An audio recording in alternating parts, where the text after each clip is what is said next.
Welcome to our 110th podcast. Today we're talking about sustaining the change. What's one thing you can do to ensure all your hard work helping stakeholders adopt a change becomes embedded? Keep listening to find out. Welcome to Harmonious Workplaces, a podcast about corporate culture, organizational change management, and workplace behavior. Harmonious Workplaces was started by independent consultants to explore and challenge workplace issues and to build better ways of working. It's a blend of theory and practice, grounded in real-world experience, working with organizations of all sizes across a wide range of industries. If you own a business, lead a team, want fresh ideas about the workplace, or just enjoy listening to consultants talk candidly about how to make work more effective and more enjoyable, we invite you to sit back, relax, and dive in with us to Harmonious Workplaces. Hello, Harmonious Workplaces listeners. Welcome back to our podcast. I'm Rich Cruz, an organizational development consultant, and this is Ben Kleinman, a certified change management professional. Hey, Ben. Hey, Rich. Hey, everybody. Ben, we've been talking about stakeholder engagement for, I don't even know how many episodes now. Several episodes. Several I love episodes, it. It's been super fun digging into some of the, just not even digging in. I mean, just slightly scratching the surface a little bit more for how stakeholder engagement works in theory and in practice. And we've talked about communication. We've talked about lesson learning and training and development. We've talked about rewards and consequences. So now today we're talking about sustaining it. Yeah, and helping it all stay in place. Right. We like you said, we whipped all the horses. We have to keep morale better have improved, or we're getting the beating sticks out again. That's right. We don't want to do that. But yeah, I mean, and some of the change models out there don't talk about that reinforcement part. It's like, okay, it's done, right? But I was thinking that, yeah. Maybe we could. I was thinking that too. One of the things maybe we could look at today is the ACMP, the Association for Change Management Professionals, has a standard for change, and they don't tell you exactly how to do it. It's more of a guidebook of best practices. Sure. They have a lot of really good suggestions in their standard about strategizing for the change and the sustainability of the change, developing a sustainability plan, executing that plan, and then baking that into the sort of closeout of the change management effort. So we could dig into that, but sure, love to get your take on some of the other models that talk about change and see if they also bake in something from a model implementation perspective of how you sustain that. Sure. Well, I mean, so ADKAR has the reinforce part at the end there, but it's again, it is bringing the change into the organization and then reinforcing it with rewards and and motivating factors, right? Okay. Kotter's John Kotter's leading change, his 8-step model. The last part is institute the change, which is bringing it into how we do things, right? Mm-hmm. So you were going to say something, sorry. I was going to ask for the ADKAR approach. Is that really the reinforcement? Is that reinforcement to essentially do the change or get embedded into the change and adopt the behaviors of the change, or is it also reinforcing the sustainability of that change? Yeah, that distinction makes sense. That's a good question, Ben. Because my read on it was the former instead of the latter, but I mean certainly we're trying to make that change a permanent part of right, or at least semi-permanent part of the organization. But there's sort of pressing the button and getting the pellet during the change, right? And getting reinforcement for that is great. But then once the change is over and everybody goes back to their ways of working, and you don't get the pellet anymore, right? You don't get it as often. Are you still going to get those reinforcements? Do they fit in the same way in that model? That I guess I don't know that model well enough to know, but maybe any of our ADKAR devotees out there can let us know. For sure, Enlighten us. It might be in there. Prosite triangle. Um, Oh, I'll look at that and we'll see what that looks like after the break. yeah, that's fine. Yeah, but What because about there's something that. like the Bridges model? That sort of So, does that talk about any of this, or that's really more just about the well, dynamics of the change? that's what I like about the Bridges model is that it's the new beginning, right? And Mhm. so it it it sets us up for the new way of things being as they're going to be going forward. Not, I don't want to say status quo, but Yeah, the enculturation aspect of change, right? And we hear about culture and change being not synonymous, but they go hand in hand, right? very much reinforcing each other. Yeah, Right, yeah. And so when I, Alan Landers from the Drucker School, right, has this model where we have socialization and enculturation. Socialization being more the formal learning aspect of things. okay, The enculturation part of it is the informal. It's kind of how we're adapting and working together, and all that becomes it becomes norms, right? We're shaping mhm, norms. He calls it normative shaping, and the okay. outputs of that are behavior and performance, right? And that I think really ties us in nicely to what we're trying to do with change, right? Is to bring it into this is how we're going to be doing things going forward, right? We've talked about like our fear responses. We talked about that a couple of times in the last Yeah, few sessions, right? yeah, People like it um when they feel like they can do things, right? Self-efficacy, and they like stability, right? That's one of those massive hierarchy mhm, aspects, a lower order one, right? So when we can get to a point where we're not walking on a rickety bridge, but we've finally right. built something that's solid and stable, right? We tend to start performing Mhm. uh, you at a normal everyday clip. In addition to the self-efficacy and the sort of normatives that you were talking about, is there also an element of social reinforcement or social rewards? So if I've gained efficacy to do something Yep, and I'm proficient at it, I could be doing something that is incredibly destructive to the that's true. organization or to the team, or I could be doing something that's incredibly beneficial to the organization or the team. And I think that's maybe where some of the leadership comes in, but also the social strata and the culture of the organization. Is that part of that whole model there, or that framework, where Well, yeah, that's the social pressures essentially keep you moving, hopefully in the direction of organizational benefit and team benefit and individual benefit as opposed to disruption? yeah. I'm not sure what the ACMP standard says about that, but some of the other models really bring in a strong way the social aspect. Like again, going back to Cotter, right? There's the guiding coalition, and then there's Mhm. the volunteer army, right? So Yep. and in that Yep. diffusion of innovation curve, right?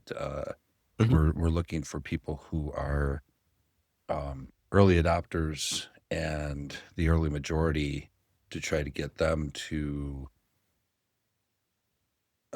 demonstrate this is a positive thing. This is how we're going to be doing this, and moving people, helping to bring other people in. So I'm using these pulling these social levers Mhm. an important aspect to this for sure. Yeah. The ACMP standard does go into the importance of analyzing the culture and helping to recognize the impact of the culture on the change. It Hmm. doesn't dictate as much about how specifically to manage the culture. It's not gonna It's going to say you should assess it, you should understand it, you should try to take advantage of it, or understand where it's going to become a piece of friction, and you can try to influence that, but it's not going to tell you how to influence that in the same way that some of the other models might address how you do that. It's going to use some of those stakeholder engagement tactics that we've talked about in terms of communication, training and development, rewards and consequences. Those are the ways that the ACMP standard is going to look at that, but it's not going to tell you exactly how to communicate, exactly how to develop a training or something like that. Yeah. Right. That makes sense. Cool. Well, Ben, let's do this. We need to take a break real quick. Yeah. And when we come back, let's talk a little bit more about how do we keep the ball rolling. Yeah. Let's sustain this baby. All right. We'll be right back. Oh, hi. I'm Hermie, the HR Hermit Crab. So, if you've ever sat in a meeting thinking, are we all talking about the same thing? I have a book that might feel very familiar. In my third cartoon book, Trust Fall Pratfalls, you'll find a collection of short, funny workplace moments. The kind that make you laugh and then immediately think, yeah, we do that. We cover things like unclear priorities, communication that somehow creates more confusion, leaders who mean well but miss the mark, and employees trying to make sense of it all. It's basically a highlight reel of how the heck did this happen? But each story also contains evidence-based valuable information such as simple ways to communicate better, practical ways to support your team, and small changes that make work a little more, well, workable. You can finish each story in just a couple of minutes and actually use the lessons the next day. Plus, it's a cartoon book, so you can leave it on your desk and be the envy of all your cubicle mates. Check out Hermie the HR Hermit Crab Trust Fall Pratfalls, available now on Amazon. Visit www.hermiehrhermitcrab.com or www.harmoniousworkplaces.com/Hermie. Oh, and if you see your workplace in here, maybe don't read it out loud in the next staff meeting. Make change your friend. Bye. And we're back. So we're talking about sustaining this change, and we've talked about social levers, we've talked about some different models, but what else comes to mind with this, Ben? I mean, there's so much about trying to get this, but here's the thing, we hear about change fatigue quite a bit. Right. Yeah. How do we keep this going even when there's that? I think that the great hope is that as you get something to be sustainable, it becomes less fatigue.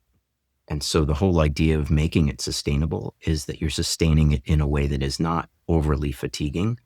So that doesn't say that you should then, as soon as you hand over the change and get it back to the business, and it's just starting those inklings of becoming the new normal or the new ways of working, that you all of a sudden now you have leeway to just start dumping on 7 or 8 or 10 more change initiatives. Sure. But I think the idea is that if it's going to be sustainable, it's not going to be something that's going to be overly stressful or burdensome or what we were talking about culture just a few minutes ago, that's going to overly disrupt your culture in a negative way. Mm-hmm. Mm-hmm. So I think the whole premise is that sustainability has been sort of built up to as part of the change, and that you're figuring out if it's a small change or if it's a big change, how do we instantiate this longer term? Sure. Right? So that when you get to that handover place and you say, okay, we've changed our change, it's done, and we've implemented our project, and that is done, and we're handing everything over, it's doable. Right. It would be sort of foolish to hand over something that is still just so unearthly and right. do We that. need That proof, would just, not only proof of concept, but it needs to be proven that this is replicable probably on a daily basis to this certain quality. Right. So more to your question though, that I'm looking at our handy dandy ACMP standard And it talks about some different ways or things that you should be thinking about in your sustainability. Mhm. And so those are communication, metrics tracking, performance measurement, rewards and recognition, sustaining ownership, knowledge transfer, and continuous improvement. Mm. We've talked about a lot of those things before: communication, rewards and recognition, knowledge transfer, arguably is part of learning. It could be learning and development in some ways, Mhm. even though it's not the same, but I'm thinking in those same conceptual areas. Sure. So we've talked a lot about those. We've talked a lot about metrics tracking in the past, performance management, continuous improvement, things like that. So Sure. it's all of those things. And it's saying from the start, when you develop your change strategy, you need to be thinking about those things from a sustainability perspective. When you develop your sustainability plan, those things need to be at least addressed or thought through. When you execute that, you're executing against those things from a sustainability. When you execute your sustainability plan, how are we going to do our communications going forward? How are we going to do what things are we going to monitor? What metrics are we going to track? Right. How are we going to do rewards and recognition? Because arguably during a change, you might have slightly different rewards to get people to adopt it and recognize people who are doing well Mm-hmm. and help people along who are slower or not doing as well. But you can't do that forever. Right. At some point, it's just, the new normal. So Mm-hmm. what are your new rewards and recognition mechanisms? Yeah. And then who's going to own it going forward? That's an important thing to make sure that you don't have slippage. So we've talked a little bit before about using art forms as a way to think about change as metaphors or examples of how to do change. In theater, you oftentimes, most of the time, at least in my experience, you have a director who will set the vision for the play, coax the actors into doing what he or she wants as the way to perform, works with the stage designer, the lighting, the sound, all of the effects, all Right. of that kind of costuming, painting, scenic design. They get their vision implemented. And then usually on opening night or shortly thereafter, the director goes away. Their work is done. And Sure. it's up to the stage manager to keep that intact as of opening night or shortly thereafter. That play stays the same so that audiences that come a week later, a month later, 10 years later are seeing the same vision. That's Right. what they're paying to see. So how do you sustain that? Who's going to own that? Who's your stage manager essentially for that long-term sustainability? Yeah. Yeah. Is sort of one way I like to think about it. And in the ACMP, they talk about continuous improvement. I would argue in theater, that's not what you're looking for. You're not looking to figure out different ways of reading. Once you've opened Hamlet, you're not looking about You're reinterpreting not supposed to say it. You're not supposed to this. say the name, Ben. No, that's the other one. Oh, that's right. That's the other one. Sorry. The other one. The And other that's one. only when you're in a theater. So that's right. arguably, I'm not in a theater. Sorry. So I can shout Macbeth to the rafters. But There you go. yes. When you're reciting that great monologue, you want that to be recited the way the director's vision was. You don't want the actor going so far off the rails that they're just in a whole different space. Yeah. And so I would argue that continuous improvement maybe is a different metaphor there. Sure. But I'm going way off the rails here. No, that's great. Yeah. I love you bringing that in because I mean there's Tech Week where you've been rehearsing, but you are not pulling all of this together and then kind of if I could put this into another model, kind of an oldie but a goodie, right? Kurt Lewin's model of unfreeze, change, refreeze, right? Right. Where in the refreeze part, right, we're anchoring the change into culture through policies, reward systems, employee training, positive reinforcement. So a lot of it is in the structure of the organization. In this, I see that opening night, this worked, this didn't. We make micro adjustments, and to your point, like the director then is like, okay, I can hand this off, and they've got this, and I can go watch it. Well, they go on to their next show or whatever they do. Right. Yeah. Yeah. No, it's very true. So we've sort of teed up a whole bunch of things that, at least from the ACMP perspective, lines up things you should be thinking about as you conceive of your change and your sustainability of that change from the get-go. And then you execute that, and then you hand things over, and somebody is then on point for managing all of that and sustaining the sustainability of your change. And it sounds like many of the models that we've talked about across all of our episodes have some aspect of that baked in, which is great. You'd love to see that. You want to make sure they're thinking very holistically and longitudinally. Sure. So that's cool. And so then it's just a question of getting down to brass tacks and doing it. Yeah, right. Not to make it too overly simple. Just do it. Just do it. Just get it done.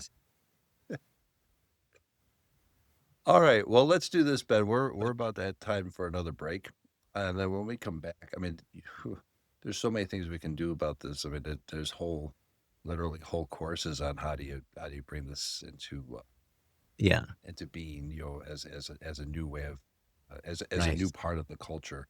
But let's try to put a bow on this thing when we come back. Just do it. We'll be right back. At Harmonious Workplaces, we believe work should provide purpose, satisfaction, and growth. We empower people to thrive by fostering environments where individuals can find meaning in their work and organizations can succeed through thoughtful, well-executed strategies. We're committed to making work better for the people who do it and the leaders who guide them. To discover how Harmonious Workplaces can impact your organization, visit www.harmoniousworkplaces.com and book a free 30-minute information session with one of our consultants today. Again, that's www.harmoniousworkplaces.com. And we're back. All right, Ben. So talking about sustaining this change, we talked a whole lot about different models and different, we put this into the context of theater, which I love. Yeah. Thank you so much for doing this. Yeah. So what else? Like what else can we say about how do we keep the flywheel of, well, actually, it's not even, we want to keep the flywheel of change going. That's who is that? That was well, Stephen Covey talked about the flywheel of improving yourself, improving organizations, improving communications, right? Things like that. And Jim Collins talked about that old chestnut of from good to great, getting the momentum of the flywheel of change. But then at some point you got to keep it rolling at a consistent clip, right, and not spinning out of control. So it's we've got some people say that this is where we like institutionalize things, right? And some of this comes from some organizations treat this as a structure issue, like where we may have been running at a flatter organization during this change, we now have somebody who is the steward of it, and becomes now, like you said, modern and controlling. We're now turning this into an operation rather than a project. So now you have a steward, and now we're kind of locking it in with org design rather than. And another aspect of that organizational structure, if you will, is that usually at the end of a change, your whole change team will get released to whatever their day jobs were, or they'll roll off the project. If they're external people, they'll go away. If they're internal people, they'll go back to their day jobs, that kind of stuff. And so all of those resources that were very focused on the change will go and they'll be released essentially. So that's part of that handover process. Sure. But you're right. You still need someone who's going to own it longer term. And so if it's a manufacturing change, someone on the floor or some sort of manufacturing director is going to own that. If it's um, a new org structure that you've implemented, someone is going to now be the VP of that new org structure, and they're going to own that new org structure, things like that. From a software implementation, right? Which is probably most of what I've done in my career. Yeah, those are common. Sure. Yeah, so it's handing off the admin.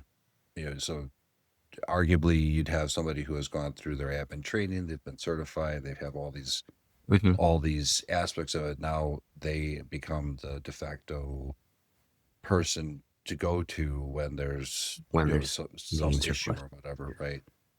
And the tech support group, which may be different from your user admin, right? Your tech support group is now fully trained up, and they have standard checklists or standard operating procedures or work instructions that teach them how that they know how to walk through with the new system, troubleshooting, things like that. Right. Yeah, there's a change leadership model that came out of shortly after COVID, I think it was. That says that it kind of uses a little bit of college term of institutionalization, right? Mm-hmm. And I love that you brought up SOPs, because that is from a documentation standpoint and a cultural artifact standpoint, right? There's part of the cultural aspect of it is having the policies and procedures that are written, adopted, and become it's part of the knowledge base that you can go back to reference, right? And that cultural artifact is critical to keeping things going. And because there were cultural artifacts that happened before that, where people slide back to try to get those tools, and even sometimes finding back doors to like other software tools or things that they used before, right? That were their security blanket. Yeah. Well, and that's where the culture, the organizational culture comes in, and the social pressure that we were talking about before, or the social support, maybe is a better way to say it. So people stay very invested in the change that you've just implemented. You have the formal policies and procedures, standard operating processes, things like that. Right. But then you also have the cultural element that's reinforcing, nope, we're going to keep doing this. It's our new way. Right. You have your metrics that are tracking. Are we really doing it the new way? You're monitoring those, and you're seeing if there's slippage, or if the new metrics are showing that people aren't quite up to speed, that kind of thing. You can help them get more proficient at it, things like that. Yeah. You can continue to reward that, maybe not in the same way as during the change, but in a different way. So maybe your annual bonus then, or your team's bonus, or your organizational's bonus over time includes that new way of working. And so that new way of working is not part of if you're not realizing your metrics, then you don't get your annual bonus to the same degree, or whatever it is. One of the things I did want to mention too is that a lot of times, and in the ACMP standard, it does mention this, that it's often very helpful, and you should have some sort of recognition that the change is over. And so whether that's a celebration that the change is over, or a formal recognition from on high that the change is over, that we've achieved our goals, that we've handed things over from this change process and change team to the new way of working and the sustainability team. And we've gone from one phase or one way of being to now this new way of being. And it is now the new way of being. Having some recognition and celebration of that is very important to sort of demarcate that point in time. And so whether that's, handing out the proverbial t-shirts and coffee mugs, or having the pizza party, or whatever you do, it's important to do that. Yeah. And celebrate that. Sure. Historically, I've seen that done very well. I've also seen the the email memo that goes out to everybody that says our old system no longer exists. This is where we're at, and there's no, and that's that is the signal that it's over. Is Oh, you can't go back to doing this because it's turned off. wow. Which just you know probably stimulates that amygdala response pretty hard.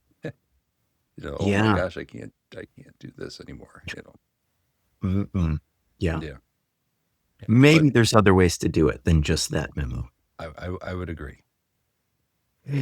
Wow. Yeah. So, um, but yeah, it may. I mean, I think, like you said, it really comes down to. It really comes down to like rituals, right? That's another part of culture, right? That Yeah, it's the rituals. the Yeah. rituals of how do we celebrate? How do we Mhm. mark the transition? The cultural artifacts of uh here's the new software, here's the new things. Sometimes it's new slogans and uh the Yeah, language that we use, right? sure. It In could be a new logo, Salesforce, like you said, a new system, right? whatever that is. New systems often have their own terminology. Yeah, right. Yep, absolutely, right. And Salesforce, like every time I've done that type of thing, we're talking in their jargon, right? Right. How SAP has their own that jargon, exactly. all of these things. Yeah, Right. exactly. So when we can all sort of speak the same language and we're used to seeing all the same things, we like the familiar, right? Yeah. That's Yeah. you know, we there's a reason why people, sh- my wife watches and rewatches Friends. Arlo It's Fern. it's very Yeah, it's very familiar, and it's like, sure. oh yeah, Comforting. if you ever need something, you can go back to it, right? And Yeah. and I know that she's not the only one. There's certainly fandoms out there because Oh, yeah. people Right. Right. Right. like that. Yeah. Yeah. Um, one other thought is that again, in the ACMP standard, they do talk about conducting lessons learned and using those lessons learned to establish best practices. So you're evaluating how your change did against the objectives of the change. Hmm. What I love also is that you're evaluating how your change did against the objectives of the whole project. So remember, Hmm. there's change management and project management. The two should be knitted together. And so you're evaluating the change against the change, but then also against the project too. Sure. And so you conduct these lessons learned and you use those lessons learned to establish best practices for how to do change better the next time. But I think part of those lessons learned can inform the sustainability of the change. Mm. So if one of the lessons learned in implementing the change, talking about technology, as we've been doing for just a minute here, people find it always very difficult to get through the login process the first time because it asks you for something that is not normal, or Sure. because it asks you for certain constraints in your password that are not part of your normal password setup, like it asks for two special characters instead of one special character. Okay, Hmm. so now you have to think about that.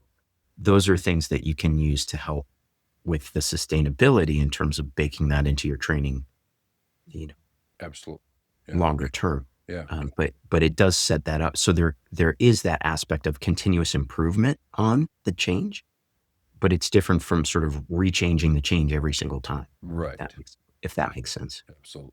Yeah. But that lessons learned aspect of it is important because you want to keep going, keep improving on the change, but you also want to keep going and keep improving how you do change as an organization and get your culture better. And that fits into a lot of the stuff that we've talked about before in terms of resilience and adaptability and getting better at being good at change. Yeah. Yeah. One of the things I love about what you brought up there was that when we were at the ACMP Midwest Oh, conference, yeah. we Where we happen to present. that's right. It was a lot of fun. We did the arts in adaptive organizations. There you go. Yeah. But one of the things that struck me was a lot of the sessions and then a lot of the discussions that were had during the course of that day. Um, the change practitioners working within a PMO, project management office, right? And how you're running with that system, but you are certainly augmenting what Mhm. their capabilities are. I think that bears some discussion in the future, but Yeah. because Well, maybe yeah, next time. yeah, Cool. right on. All right. So the one thing, Professor, that we can do to ensure all of our hard work, helping stakeholders adopt a change Well, and keep it embedded. keeping it embedded, right? I mean, Yes. I can't say that there's necessarily one thing, right? We talked about several different Indies things. trivia, what's the band? It's the one thing. Remember that song? It's the one thing.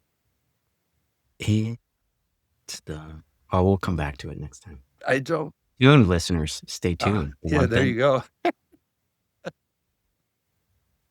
But I mean, I think if we boil this down, the thing that has come up quite a bit in this discussion is ensuring that this becomes part of your culture.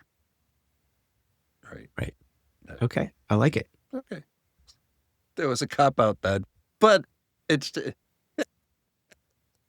there's so much to that, right? I Yes. love it. Yeah. And I would build on that and say, just if I could only do one thing, I would Yes. ask people to be thoughtful about it and plan and strategize and plan from the get-go.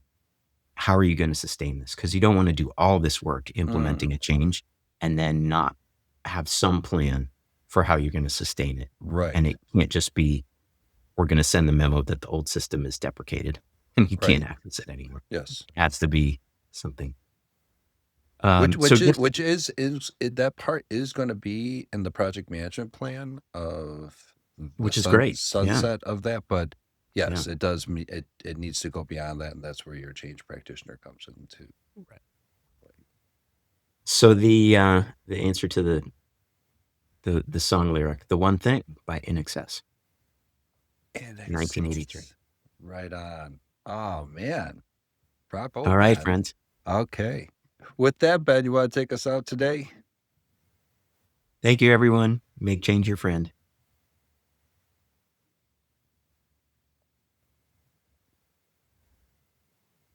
My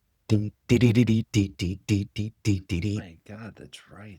Thanks for listening to Harmonious Workplaces. You can find all episodes, resources, and ways to connect with us at www.harmoniousworkplaces.com. If you enjoyed the show, we'd love your feedback. Please rate, review, share, and subscribe on whatever platform you're listening on. And don't forget to add Harmonious Workplaces to your favorites so you're notified when new episodes are released. Again, visit us at www.harmoniousworkplaces.com.